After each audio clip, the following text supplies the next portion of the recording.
these are duplicate objects. They're actually here and here.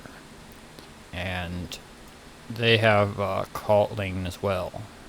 And so the problem I was having was the duplicate objects get added in the code in a different spot than the other objects.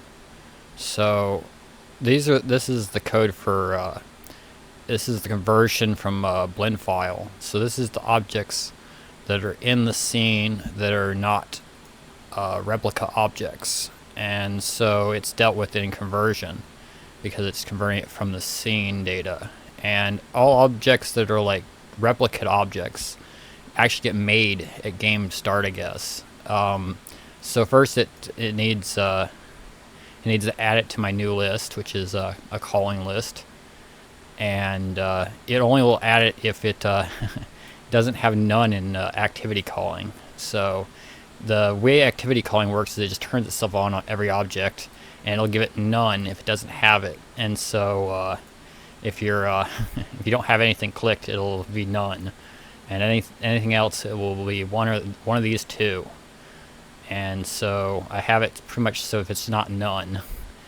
And let's see here. This is in another place too. So if I want it on the duplicate objects, which is these objects here, which get spawned in by a group because they're group objects, and they're duplicate objects, meaning they don't really exist. They exist here, and then these are the duplicates of them.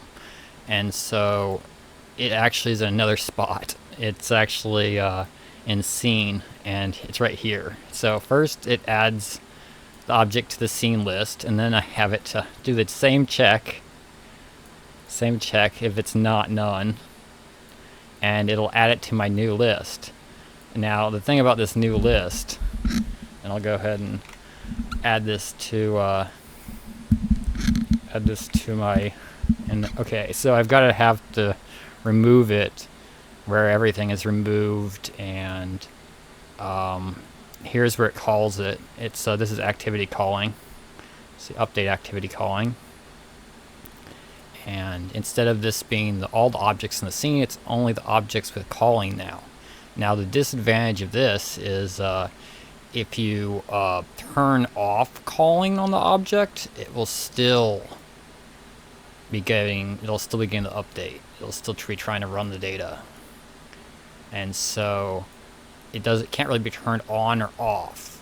Well, it could be theoretically turned off if this code here, I didn't turn this off. This code here would tell it that if it equals none, to just pass it by.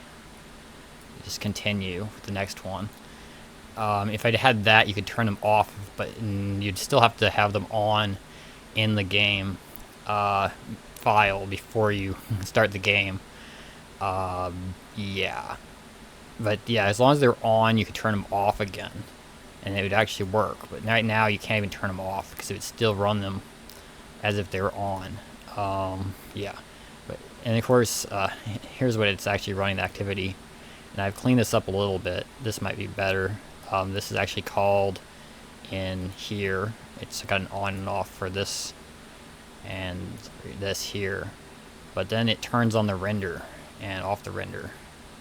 And down here, and of course it has returns here, so it can't, if it does physics calling, activity calling, it can't do it won't be able to do logic calling because it's afterwards, so it'll already have returned no matter what. But if you didn't have physics calling, you could do logic calling, and logic calling is a little bit different, and it has activities or actions, and it still calls the render, and it goes off to call the render to know whether it's on or off, because there's no reason to run this code over and over again every frame.